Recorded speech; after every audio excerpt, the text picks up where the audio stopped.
pay attention. Hold it! Miss Newman took over half a day. Can you please be a little more precise than that?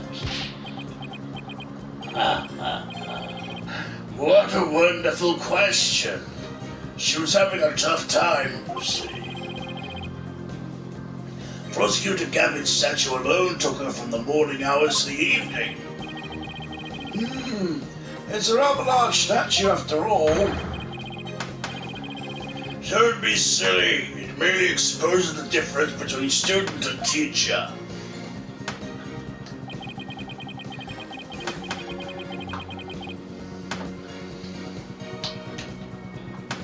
Hold it!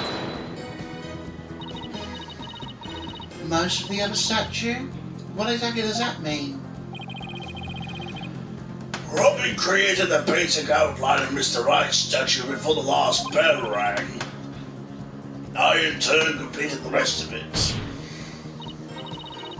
I see. In academics as well as art, learning the basics is incredibly important. In short, you skipped the most important part of the statue making, didn't you? Objection! You insolent little... It is the practical applications built upon the basics that take so much time. Professors such as I mastered the basics long, long ago. Unlike Miss Fancy Pants here, who lacks all morally fundamentals. Oh, quiet you. Now do you understand? I did not leave that stage until I was done. Well, Miss Sykes, do you accept the witness's claim? No, I do not. I know there's more to this, and I won't stop until the truth comes out. The more you struggle, the more you sink. Like so much legal quicksand, so to speak. I used the world's ultimate technique to complete the statue by 8:30 p.m.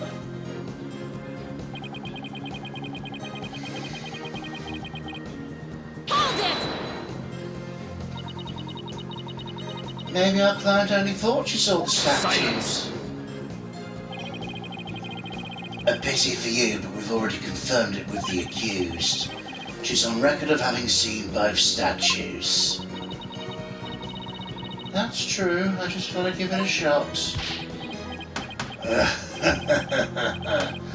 I have the ultimate in courtroom technique. It's absolutely airtight. I will bury you. Oh, fuck. This will be your final resting place, along with all who believed in you. Is there no way to get to this guy? You better pay attention. Pay very close attention.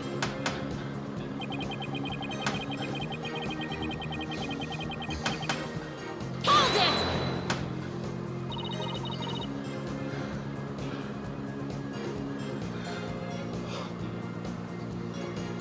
Why were you in such a hurry? In the legal world, your body's your capital. The early bird gets the worm. That's why I get to bed at 9 p.m. each and every night. That's why I was working as fast as I could, so I didn't miss my bedtime. Well, ready to concede I never left the stage?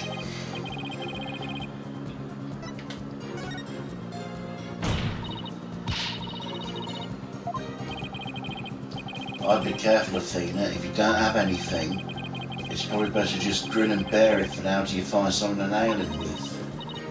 But, When will you cease this nonsense? I'm quite busy today, as I was the night of the crime. Oh, you were busy, all right. Hold it!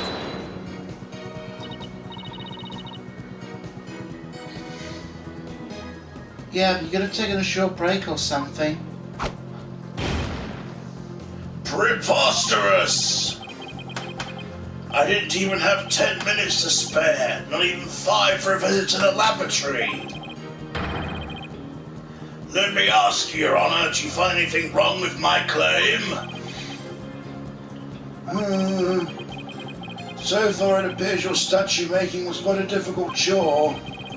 I see nothing that could overturn your claim you never left the stage. But the art room's only a few steps away. What's the plan? All I can think of is pressing like crazy. It's all I can think too. We'll just have to seek out a hole to exploit.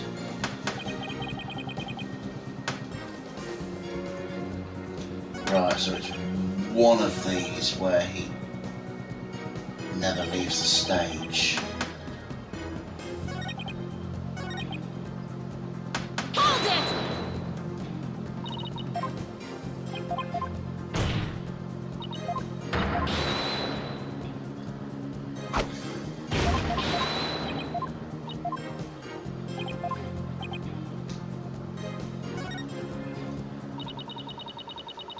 I've tried everything, but I still can't prove anything. I guess I concede. I couldn't hear you. Say it louder this time. I concede Professor Mees never left the stage. That's right. But what took you so long? I was there at the stage the entire time. I couldn't possibly have committed that crime. I'm not going to give up here.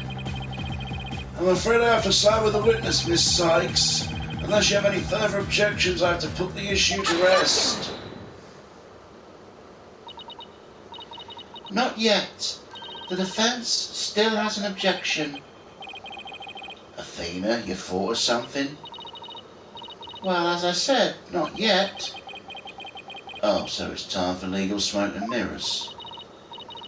Not yet, Athena. It's not yet time to quit. It's at times like these when it seems there's no way out that you have to.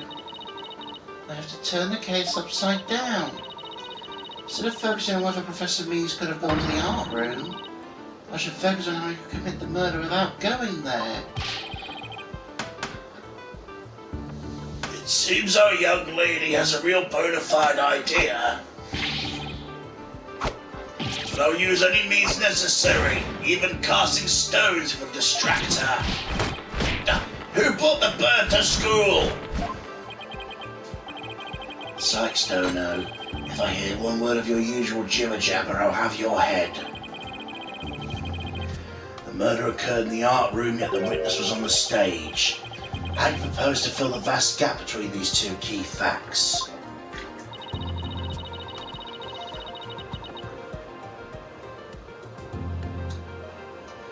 If I accept the premise the professor was on the stage the entire time, the only other answer is we got something else wrong. Wait, that's it. Every last one of us made a huge mistake. We're totally wrong about the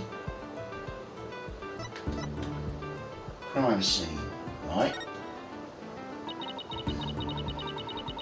If Professor Mees was on stage the entire time, then he must be the killer. Ridiculous! The defense has become utterly incoherent. No, it's just the murder wasn't committed where we thought it was. Continue, Sykes don't know. Okay, the murder was actually committed here.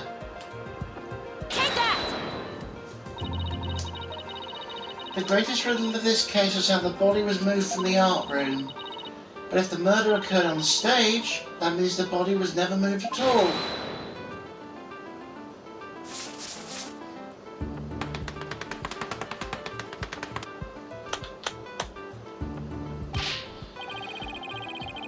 Silly girl! When the body was found, there wasn't a drop of blood on the stage floor.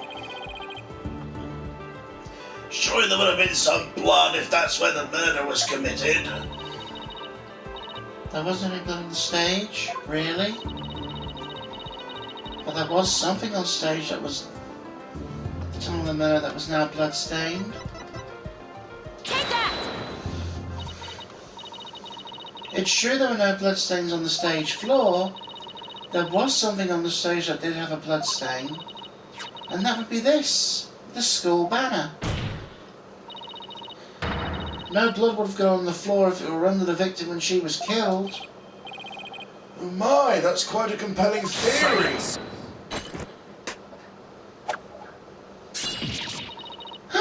What is it now? My theory makes perfect sense. That was a pathetic attempt. You must put every inch of your body into your attacks. The autopsy states the cause of death was loss of blood. Only a trace amount was found upon that banner. Where did the rest go? Blood getting on there when the body was moved by wire makes more sense than not. Very good, Simon. Tell me, what's your first choice for higher education? I'll write you the ultimate in recommendation letters. You're all but guaranteed to get in. Objection! Actually, the defense is sorry to explain that as well. You do?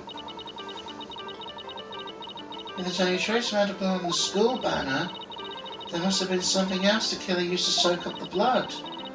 All I have to do is figure out what. This is what soaked up most of the victim's blood. Take that! Why, it looks like there's some other piece of fabric on top of the school banner. It's the governor's banner that had been specially made for the school concert. Since on top of the school banner, the blood would have hit it first. It could have easily absorbed most of the blood like a dishcloth, and only a small amount would have soaked through to the school banner below. So it makes total sense for the school banner to only have a little blood on it.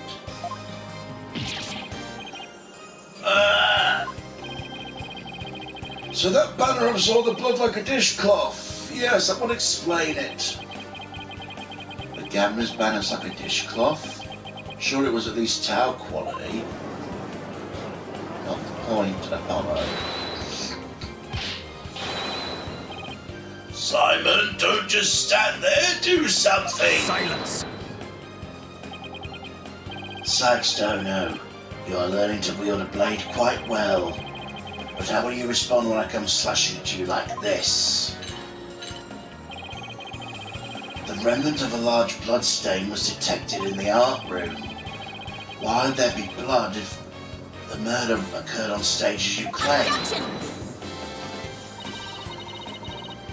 The blood stain in the art room was faked. How? I'll tell you. All that was needed was something that could transport the blood upstairs.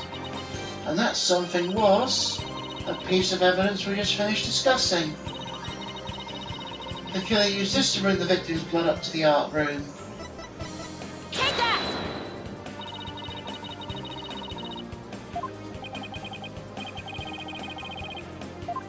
Wait, what?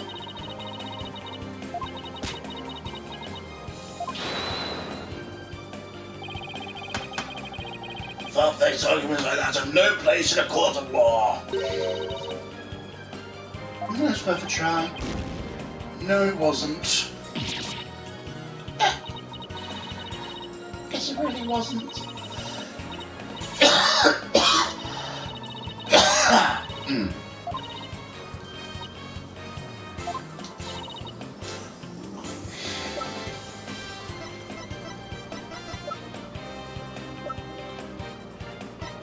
Must mean this then. Take that!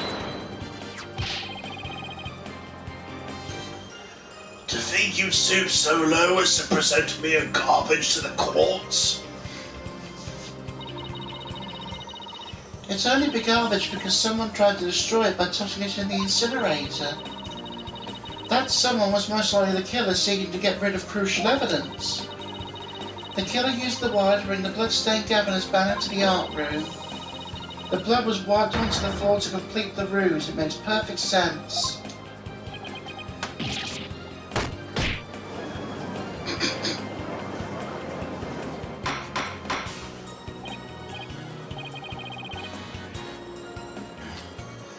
Order! Order! This is quite a development. To think the body was never actually moved. Hold it right there. The body must have been moved. How else would you explain the loud crash you heard during the mock trial? Oh, God. If it wasn't caused by the body crashing into the statues, what was it? I hadn't thought of that. Oh, my God.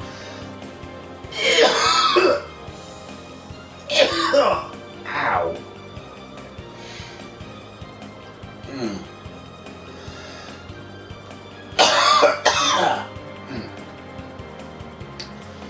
I hadn't thought of that.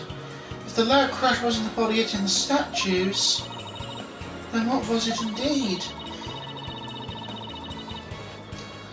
And what in the school banner shows something was carried along with a wire in it.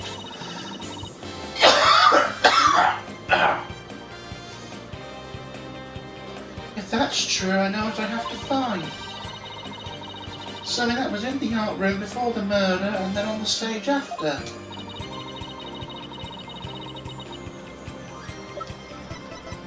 Lady Justice. Take that!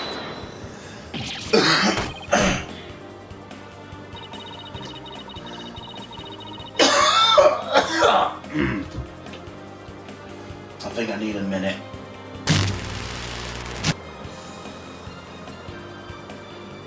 Yes, I believe it was this statue that broke the other two, not Professor Court's body. The unique statue you see on the right, that's the pure white Lady Justice from earlier. Professor Court accidentally broke it while she was polishing it the day before the mock trial, but she used her own unique artistic sense and technique to repair it as you see here. Nobody would have guessed it was originally Lady Justice. Silence! Perhaps you're onto something. But why, pray tell, would anyone move that scrap heap relic in such a tedious manner?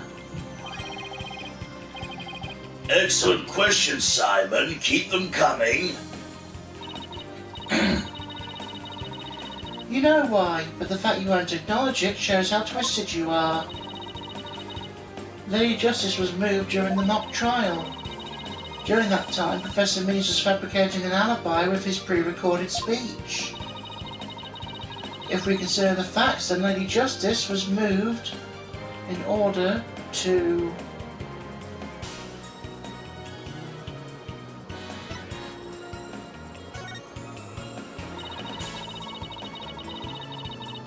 Professor Mees used his pre-recorded speech to fake an alibi during the mock trial. He wanted to make it look like he couldn't possibly have moved the body. Moving Lady Justice was his way of pointing us to the body and cementing his alibi.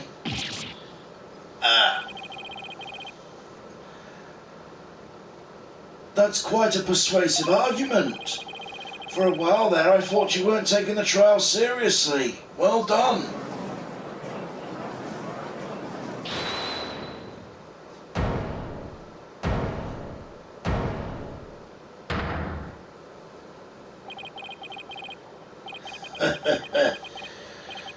You should never underestimate me, Envious Sykes. Professor Means always means what he says and says what he means by all means. Fine then, say it already. I'm waiting.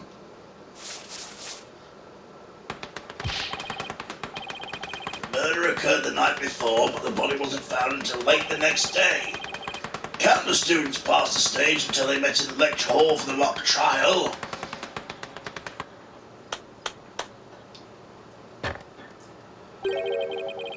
So answer me this. Why didn't anyone see the body the entire time? That can be explained by...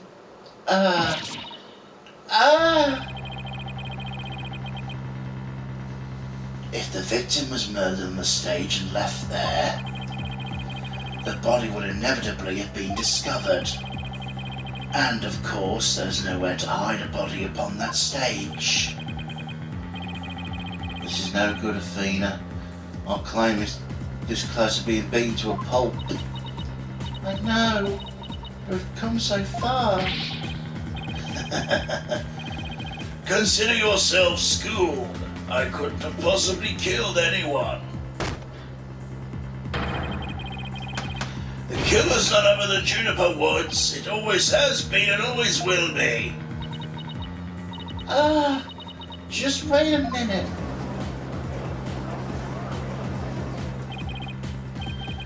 Poor Juniper. She must seriously regret having asked you to defend her. And to add insult to injury, you nearly had Hugh convicted for murder.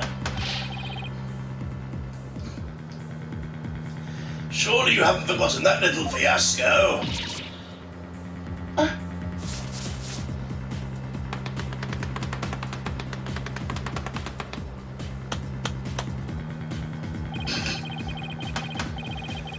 Not only did you fail to defend your client, you also raised false charges against her friend.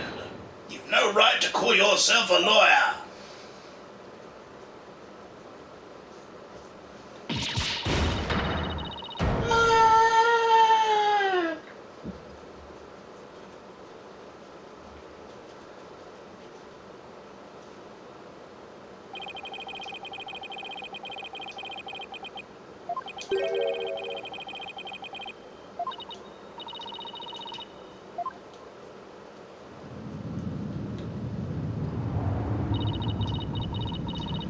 Don't tell me I failed once again. Failed to save someone near and dear to me. I've worked so hard to become a lawyer, even studied psychology. Has it all been for naught? Am I just doomed to relive that all over again?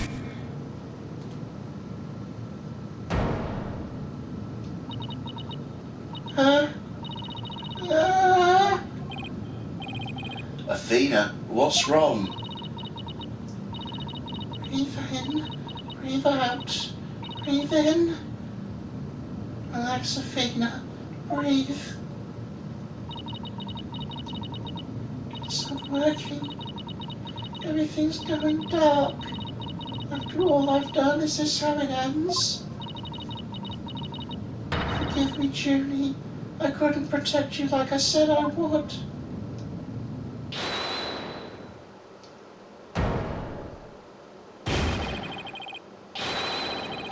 You leave Athena alone, man. She's the one who saved me. It was because of Athena I could stop hiding and start living my life as a girl again. And she saved the friendship between you, Juniper, and I. I think you're an awesome lawyer, Athena, one of the best. But I raised false charges against you. And that's not all. I've done some seriously unforgivable things.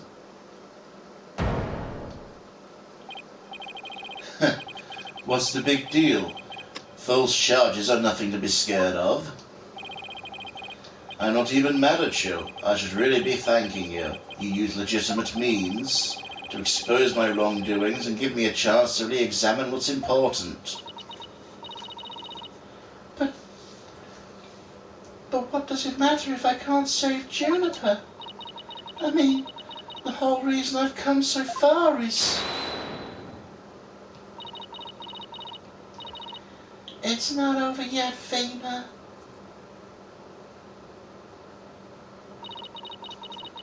Even now, at this very moment, I still believe in you. Junie? I know you better than most people, Athena. And I know you'd never surrendered to the dark age of the law like the Professor did. Thank you, Junie. But I feel like I can barely breathe. I don't know what to do. Silence!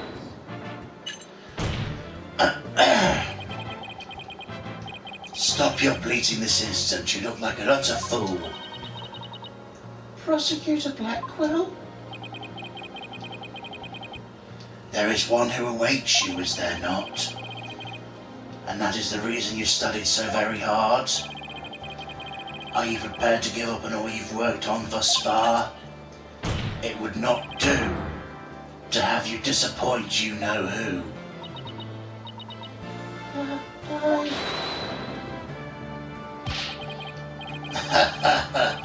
You're wasting your time. You have nothing on me. No evidence or anything to establish guilt.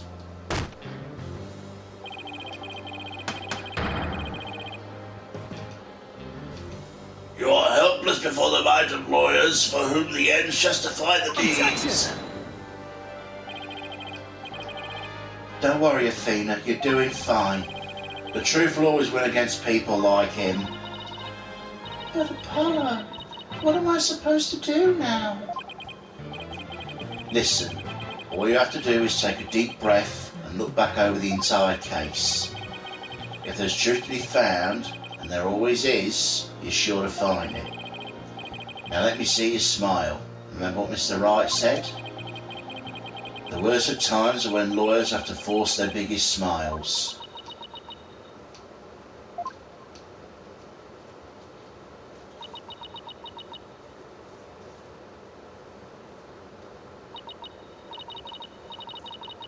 Thanks, everyone.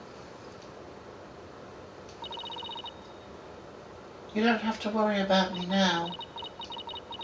The worst of times are when lawyers have to force the biggest smiles.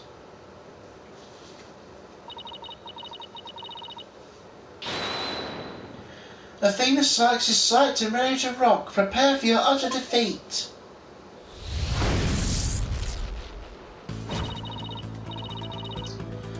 Professor Court wasn't killed in the art room. She was killed right where her body was found. We know because there wasn't any time to move the body from somewhere else. That means the body has to have been hidden somewhere on stage until it was found. Let's think along these lines and see where it takes us. First up, when did Professor Mears move the body from its hiding place? Let's see. What was he doing right before the body was discovered? Using the span of time to fake his alibi he created to move the body where it would be more easily spotted. The only time Professor Mears could have moved the body from its hiding place is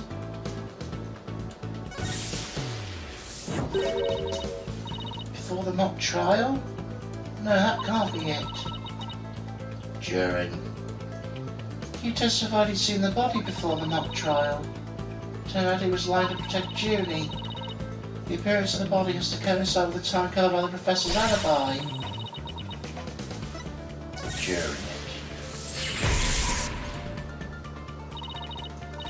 It was during the mock trial specifically,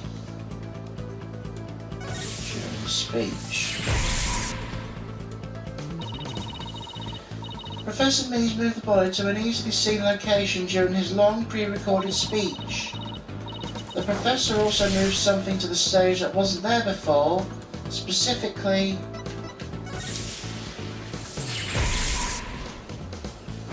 the white statue. During the mock trial, Professor Mears wrapped the White Lady statue in the school banner and sent it zipping down to the stage with a crash, killing two birds with one stone. He drew attention to the body and made it look like the murder occurred in the art room. But was there any way to hide a body on the stage? It doesn't seem likely. No, there had to be some place. Wait. How about something that should have been finished but was mostly only done? Something used to cover the body up. But it didn't draw undue attention because it looked like it belonged there on stage. In that way, no one would suspect there was a body hidden inside. The right statue.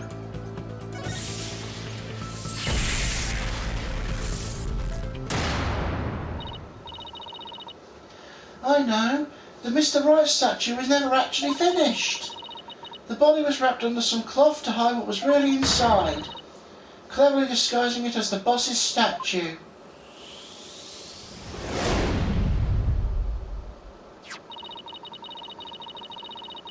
Miss Newman gave up on the right statue, yet Professor Mees finished it in a single night. Yes, what an impressive feat that was. No, his so-called work of art deserves none of our praise. That's because it was only a facade to hide the real work. The murder of Professor Court. Come again? I'm afraid I don't follow. He hid the body by making it look like the statue of Mr. Wright. With the body wrapped under a piece of cloth, it looked just like a statue. What? I second that. What? Now this is getting interesting. No, it's getting preposterous. How would such a thing even be possible? We'll never know until we try. Uh-oh, I think I know where this is going. Okay, Apollo, time to turn me into a reasonable likeness of Mr. Wright. I'm going to pose like the statue, as so, and I want you to wrap me in a cloth so I look like a statue. I hate to ask the obvious, but where am I supposed to get this magical cloth?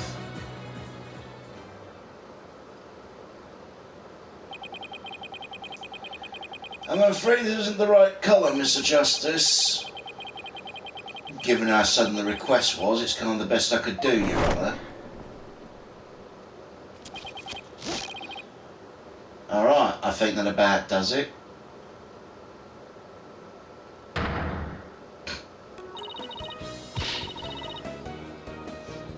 Hey, what do you think, everyone? Do I look like a statue of Mr. Wright or what?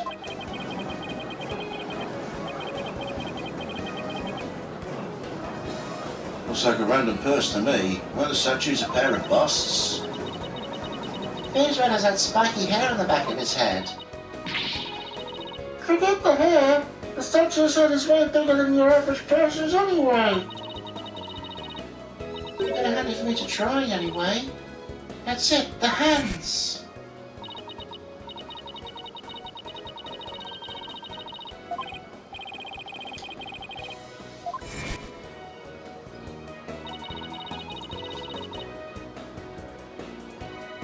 The marks on her wrist indicated she'd been tied up. Apollo, tie me up in a new pose. Wait, you're not into this kind of thing, are you? What? No! Besides, it was your idea. Just tell me how to tie your hands already. Professor Court's wrists are tied together, and I can't help but think that's related. How should I arrange myself to match the shape I want given her hands were tied?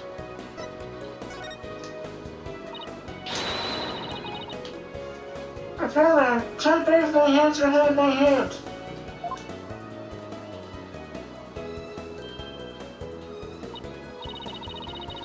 See? This makes it possible to fake the spikes on the back of Mr. Wright's head. Sure, but what about the statue's arm? With both arms behind your head, you can't exactly complete the pose. Yeah, but it would be awfully hard to make the objection pose like this. I can't help but thinking you forgot something, Athena. Something on the body that you don't have right now.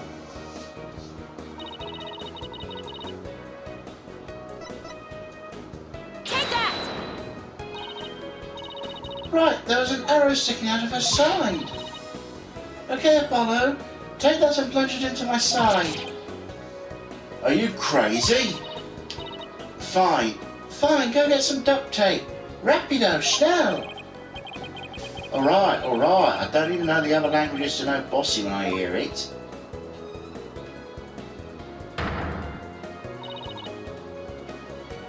The fatal arrow to the side. Spiky hair created from two hands. A masterpiece in the making. Now cover me with a cloth. Remember to let the arrows stand out, okay?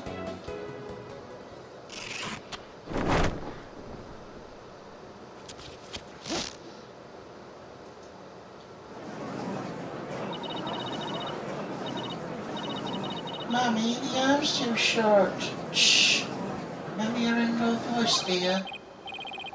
Nobody's buying it. The arrow's nowhere near long enough. But what else could you use for the arm? Still won't give up, huh? I must commend you. If only your spirit and determination. Of course she's not giving up. After all she's put me through shows me an explanation and one that makes sense. Now disappoint me again, a penalty will be doubly painful. Yes, I guess I better get it right this time. Think, Athena, think. Professor Cobb was murdered when she stopped by the stage to see Professor Means. If it wasn't predetermined, he must have used something close at hand in his little ruse. Apollo, show me the stage setup photos again. Like that, right now. Okay, hold on. Please, please, please let it be in the photo, it just has to be.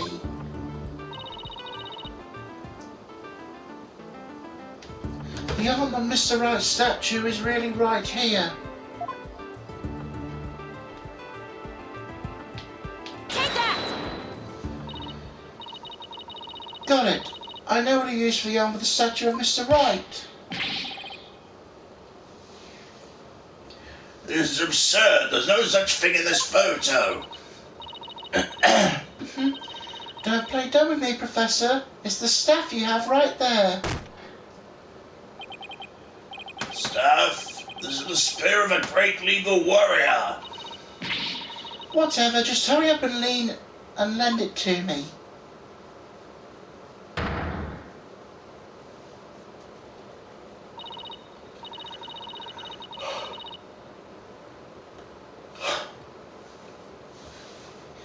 The length is perfect. Mr. Wright couldn't possibly object to such an awesome arm.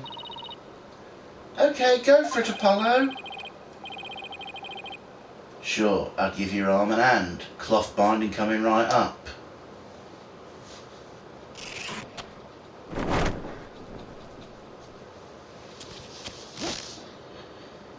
Objection!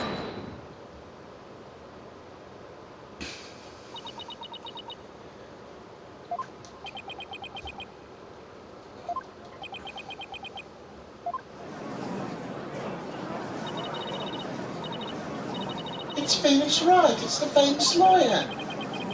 That's definitely him. I know the pose anywhere. We did it, did we? Well, another spitting image of the legendary Phoenix Wright. The man who will bring us out of these dark ages and into an era of brilliant golden light. Golden light? All I see before me is the pink scepter of a man.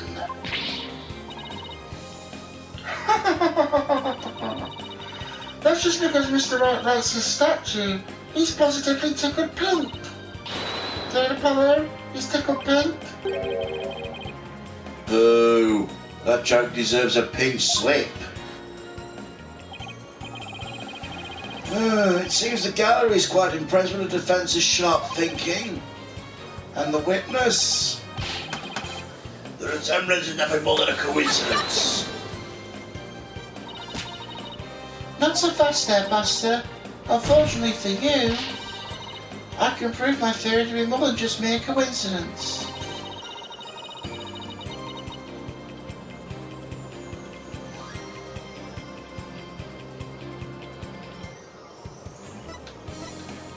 Test the sphere for blood. We assume the victim's shedded wound came from the arrow being forcibly shoved in, but the wound is from the spear instead. We should be able to detect traces of the victim's blood on it. Your Honor, a brief recess, if you will. By any means possible.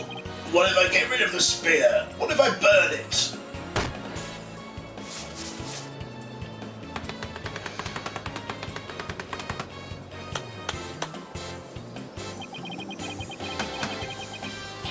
if I do that, I'll be found innocent. Yes, I'm innocent, I tell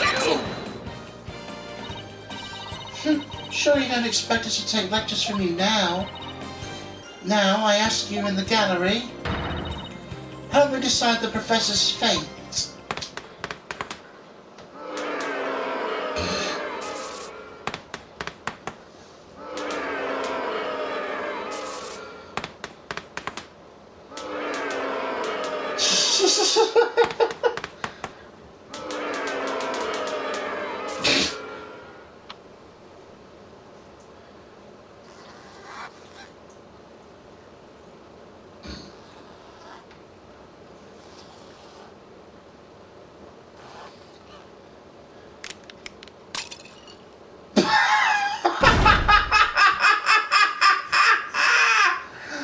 Oh, that's going to be one of the best breakdowns.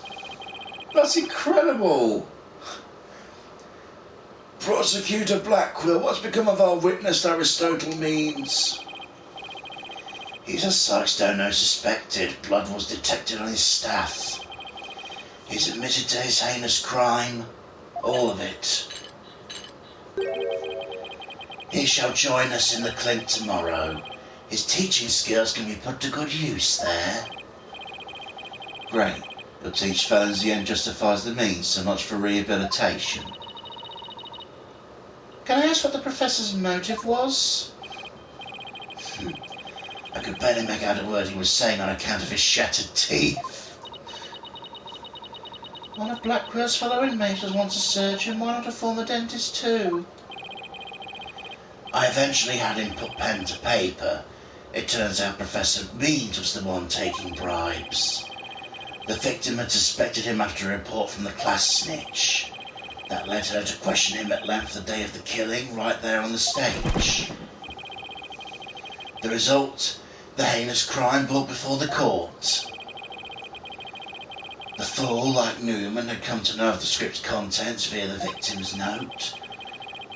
It seems he came up with a plan to stab the victim with her own awl in order to make the killing look like the one on the script and frame the defendant. That scrap of paper with Hugh's name had the same mark on Professor Court's planner. Yes, about that. Those planners are bestowed upon all students graduating top of their class. Really? So then... Indeed. Once upon a time, Professor Mead was also awarded the same notebook. The handwriting's being analysed now, but like it or not, the scrap of paper belonged to him.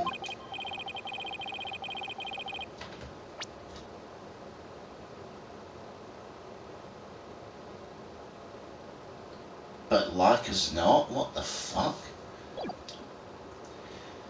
This too was evidence of the bribery scheme that the victim had obtained. Know that Constance Court was clean and the only Aristotle means took the bribes. Do you think a professor would murder a colleague and try to pin it on a student? If this is the dark age of the law, we can only hope a brighter future awaits. And the first step's to hand down my verdict for a promising young lady. This court finds the defendant Juniper Woods not guilty.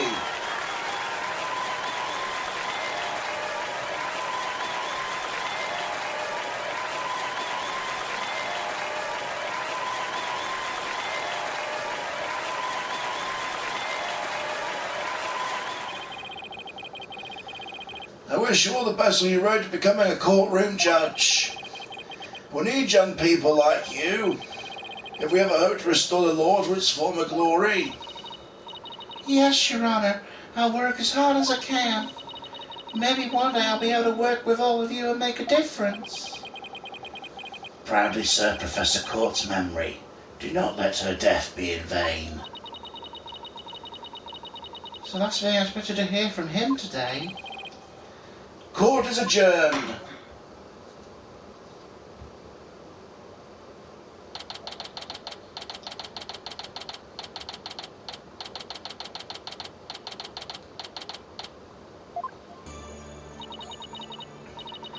Thank you, Fina. I really mean it. It was nothing, really. I could take the biggest tangled mess of a case and unravel it just like that. I know, you got pretty wound up at the end, literally and figuratively. You look pretty hungry for a knuckle sandwich, Buster. I wanted to thank you too, Apollo. Don't mention it. The way you were always there for Thena when she was in a band. And the detention center where your smile gave me hope when there was none. It was like the warm rays of sun shining down on peaceful woodlands. I think you're an absolutely amazing person. Thanks, Juniper. It means a lot to me.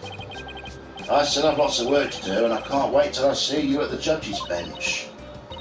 I promise you I'll get there someday. That's why until that day, ow.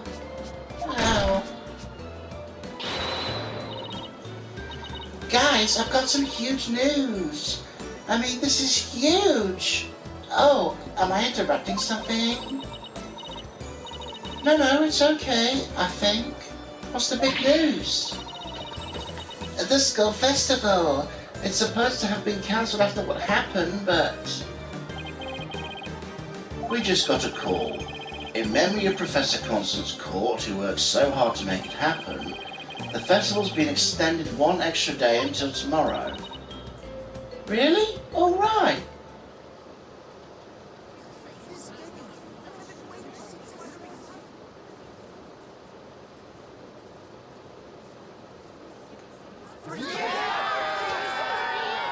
We've got a special treat for all of you. A love letter for Themis Legal Academy. Achtung, baby. It's time for the Guitar Serenade.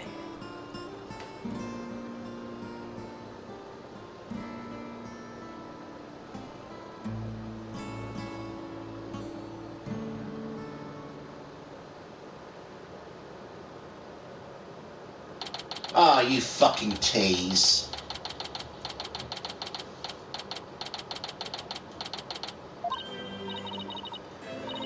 Wow, that was so much fun. School festivals are amazing. I think you and Robin are getting a little carried away. Your singing voice, Juniper, could melt my H-E-A-R-D.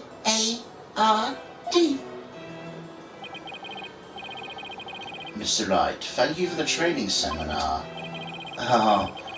Just remember the objection pose is all about attitude. And congrats on your mock trial win. Though Robin had you for a while there. I did, didn't I? I'm just glad we're back to how we used to be, thanks to Athena. And you know what? I think I'll still be becoming a prosecutor after all. I'm going to make up for my mock trial loss by winning the real deals in court. Mock trial loss? What loss? Wait, did they repeat the trial and you won?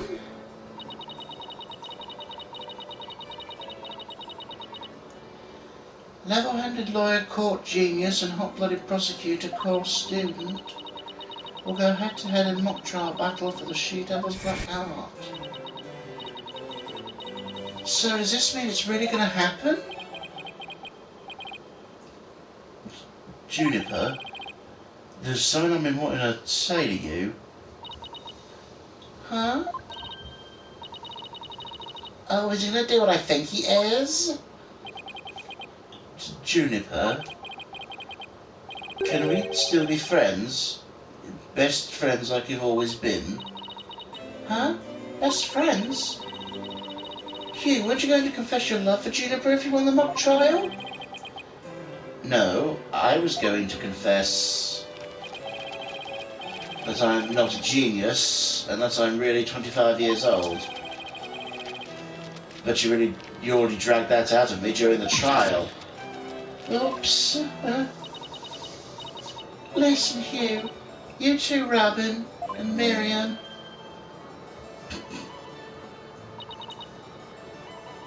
Me too? Maybe I've got this tactical espionage action stuff down to a science. I've been thinking, it's up to us to put an end to the Dark Age of the law if we can. Let's all work together to usher in a new age where winning only results from the truth, and the end never justifies the means. Count me in! I wouldn't have it any other way.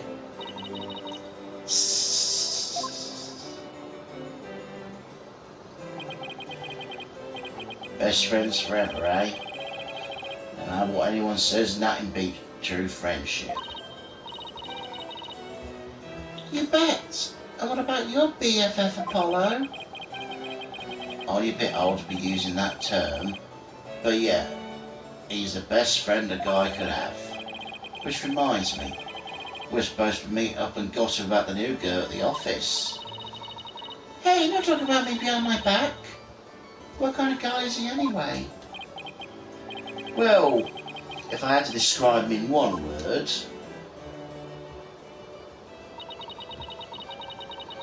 And so after some slight arm twisting, Apollo promised to bring me to meet his friend. Unfortunately, that promise was never meant to be fulfilled. For not long after, their friendship was mercilessly severed by fate, and the bonds between us began to fray and unravel as well.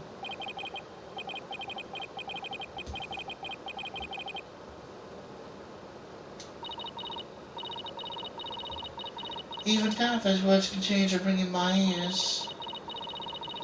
The discord, now ever cheerful Apollo's voice made him sound so cold and distant. Why, Apollo? Why? Why would you leave us all behind?